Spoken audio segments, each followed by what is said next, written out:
Hello everyone. आज हम पढ़ेंगे भाई रोटेशनल और रिफ्लेक्शन सिमेट्री में डिफरेंस क्या है, और अगर हमें किसी भी स्क्वायर या रेगुलर फिगर की रोटेशनल और रिफ्लेक्शन सिमेट्री जाननी है तो वो हम कैसे जानेंगे।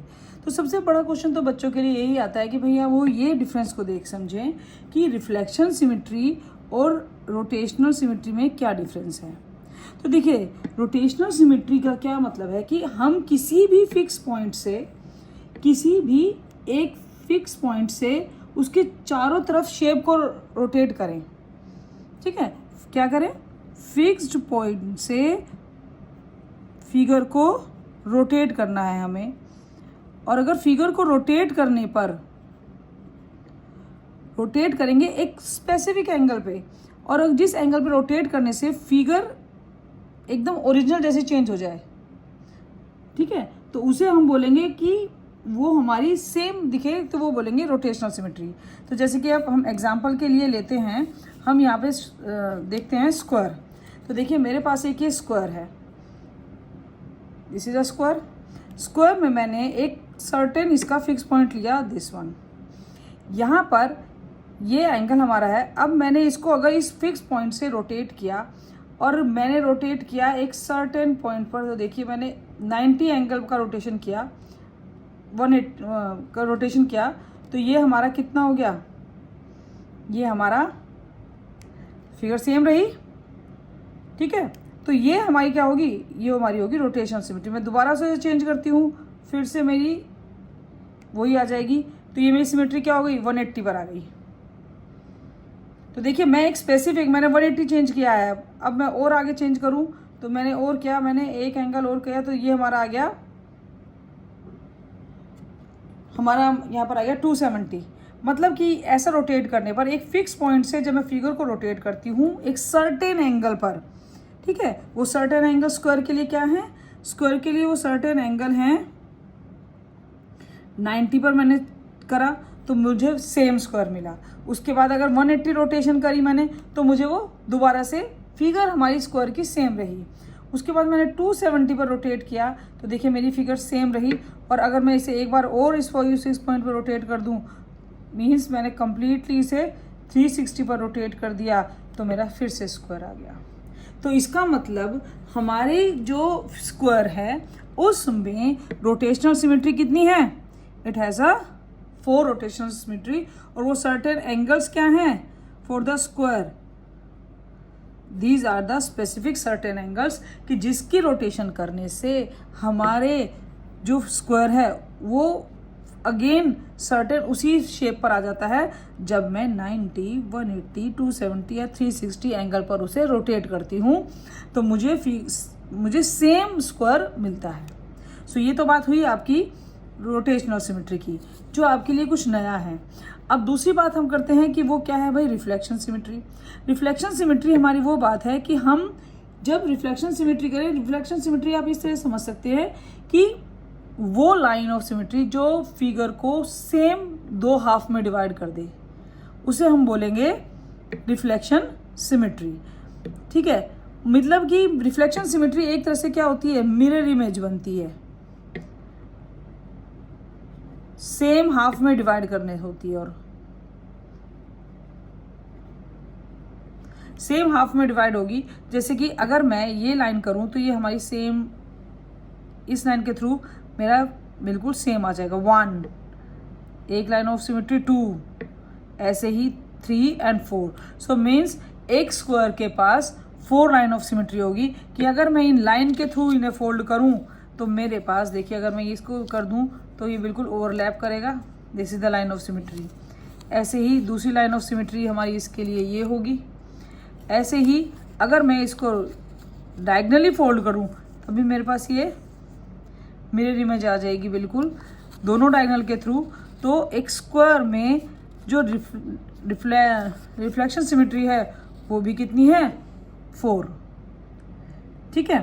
तो ये तो बात थी कि भाई एक स्क्वायर में कितनी रोटेशनल सिमेट्री होती है और किस किस सर्टेन एंगल पर वो रोटेशनल सिमेट्री आपको मिलेगी। या फिर दूसरी बात हमने पढ़ी, देखी कि रिफ्लेक्शन सिमेट्री एक स्क्वायर में किस तरह की रिफ्लेक्शन सिमेट्री होती है। रिफ्लेक्शन जैसे कि नाम से पता चलता है कि भाई हमारी फिगर सेम रिफ्लेक्ट हो उसको उस सिमेट्री लाइन के थ्रू। तो ध्यान रखिए, रोटेशनल सिमेट्री एक फिक्स पॉइंट के थ्रू एक फिक्स पॉइंट पे हमारी फिगर रोटेट करती है एक सर्टेन एंगल पर, और रिफ्लेक्शन सिमेट्री में एक लाइन होती है, लाइन ड्रॉ करते हैं जो हमारी फिगर को दो सेम इक्वल मिरर इमेज में डिवाइड करते हैं। तो ये तो बात थी स्क्वायर की। अब चलते हैं, देखते हैं रेगुलर पेंटागन। रेगुलर पेंटागन में ये देखिए मैंने पहले ही फिगर बना के रखी है। रेगुलर पेंटागन में अगर मैं एक फिक्स पॉइंट लूँ, this is the regular pentagon, इस फिक्स पॉइंट से मैंने दिस इज द एंगल, इसको रोटेट करूंगी तो ये रोटेशन के सेम, फिर से सेम, फिर से सेम, तो इस फिक्स पॉइंट के अराउंड रोटेट करेगा, और जो स्पेसिफिक एंगल पर रोटेट करेगा वो एंगल क्या होंगे,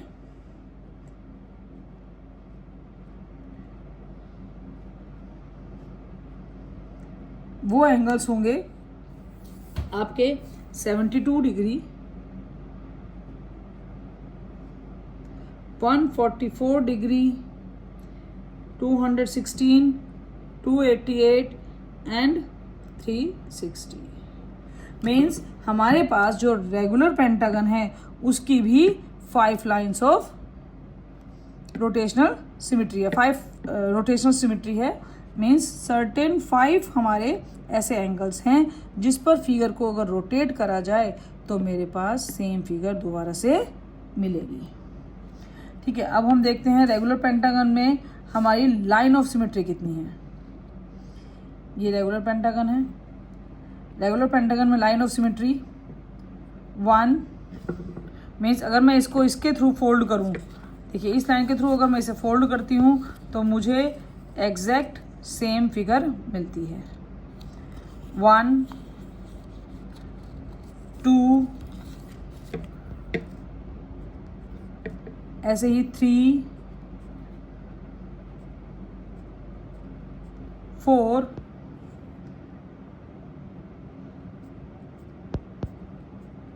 एंड द 5। ठीक है, ये तो फिर दोबारा से बना जाएगी। इसका मतलब एक रेगुलर पेंटागन में रिफ्लेक्शन लाइंस ऑफ सिमेट्री, मतलब वो लाइन जो उस पेंटागन को अगर मैं फोल्ड करूं तो मिरर इमेज में ट्रांसफर कर दे, उसकी मिरर इमेज बना दे, सेम हाफ में डिवाइड कर दें, ऐसी कितनी होगी 5। चलिए अब देखते हैं रेगुलर हेक्सागन। हेक्सागन के लिए उसकी रेगुलर हेक्सागन, रेगुलर का मतलब आप जानते होंगे, रेगुलर मीन्स वो फिगर जिनकी साइड्स क्या होती हैं सेम। मीन्स मैंने हेक्सागन बनाया और उसकी साइड सेम है तो उसे हम रेगुलर बोलते हैं। ऐसे ही एक स्क्वायर रेगुलर हमारा कोऑर्डिनेटर है क्योंकि 4 साइड हैं और वो एकदम इक्वल हैं। रेगुलर हेक्सागन अगर मैं बनाऊं तो रेगुलर हेक्सागन में हमारा एंगल कितना है, दैट इज़ 60 डिग्री। मैं 60 पर उसे रोटेट करूंगी। देखिए रोटेट करती हूँ तो जितना 60 पर रोटेट करती जाऊंगी मुझे सेम फिगर दिखेगी। देखिए यहाँ पर टिप है, इससे आप देखिए कि यहाँ पर अगर टिप है तो मैंने जैसे रोटेट किया यहाँ पर टिप आ गई, तो ये एंगल का जो है वो पार्ट कितना है, वो 60 का। अगर ऐसे मैंने किया तो ये 60 रोटेट नहीं हुआ। मतलब मुझे फिगर को उतना रोटेट करना है एक स्पेसिफिक एंगल पर कि मुझे सेम फिगर मिले। तो देखो अगर मैं इसे रोटेट करती हूँ तो ये मेरा 60 रोटेट हुआ, सेम आ गया ना टिप हमारी। फिर दोबारा करा, अब देखिए यहाँ पर अगर मैं छोड़ दूँ तो ये फिगर इस टाइम मेरी सेम नहीं दिख रही मुझे। फिगर मुझे एग्जैक्ट कैसे दिखेगी उसकी शेप, जब ये ऐसी होगी। तो जो इनका एंगल है वो कितना होगा, 60, 120, 180, 240 and 300. These are the certain angle on which our regular hexagon जो शो करता है एक रोटेशनल सिमेट्री को। इसी तरह से अगर हम रिफ्लेक्शन सिमेट्री देखें रेगुलर हेक्सागन की तो उसकी हम देखेंगे 1, 2, 3 तो ये होंगी और 4 5 एंड 6। तो इस केस में भी हमारी रिफ्लेक्शन लाइन ऑफ सिमेट्री कितनी होगी रेगुलर हेक्सागन में? 6 होंगी। अब इसके लिए हमें एक बात और ध्यान देनी चाहिए इस सब चीज़ों से कि भाई एक स्क्वायर में कितनी लाइंस ऑफ सिमेट्री होंगी, या मैं ये कहूँ कि भाई एक रेगुलर फिगर में कितनी लाइंस ऑफ रोटेशनल सिमेट्री होती हैं और कितनी होती हैं। उसके लिए जितने भी हमारे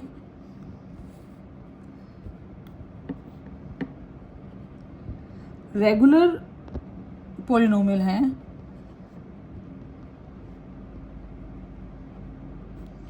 उन सब में n साइड्स, जितनी साइड्स हैं उतने ही लाइंस ऑफ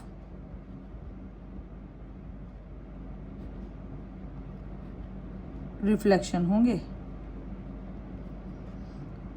उतनी ही लाइंस ऑफ रिफ्लेक्शन सिमेट्री होनी है। मीन्स अगर किसी भी पॉलिनोमियल में n साइड, अगर 4 साइड हैं तो उसकी 4 side 4 side then 4 lines of symmetry. अगर 5 साइड्स हैं then 5 lines of reflection symmetry, और 6 हैं तो 6 लाइंस ऑफ रिफ्लेक्शन सिमेट्री। और यही बात रोटेशनल सिमेट्री में भी जाएगी। और स्क्वायर के पास 4 ही रोटेशनल सिमेट्री हैं और 4 ही रिफ्लेक्शन सिमेट्री। एक पेंटागन के पास हमारे 5 साइड हैं तो उसके पास 5 ही रोटेशनल सिमेट्री होंगी और 5 ही रिफ्लेक्शन सिमेट्री होंगी। इसी तरह से एक हेक्सागन के पास 6 साइड हैं तो उसकी 6 रोटेशनल सिमेट्री होगी एंड रिफ्लेक्शन सिमेट्री होगी। तो मेरी बात को बड़े ध्यान से सुनिए, बड़े ध्यान से समझिए। बस इतना ध्यान करना है, रोटेशनल का मतलब एक फिक्स पॉइंट से हमारी फिगर रोटेट करे और वो रोटेट करने पर सेम हमारी शेप आ जाए। तो जितने सर्टेन एंगल पर वो आती है वो ही उसकी लाइन ऑफ सिमेट्री बन जाती है। आई होप अब आपको concept rotational and reflection symmetry का आ गया होगा। Thank you.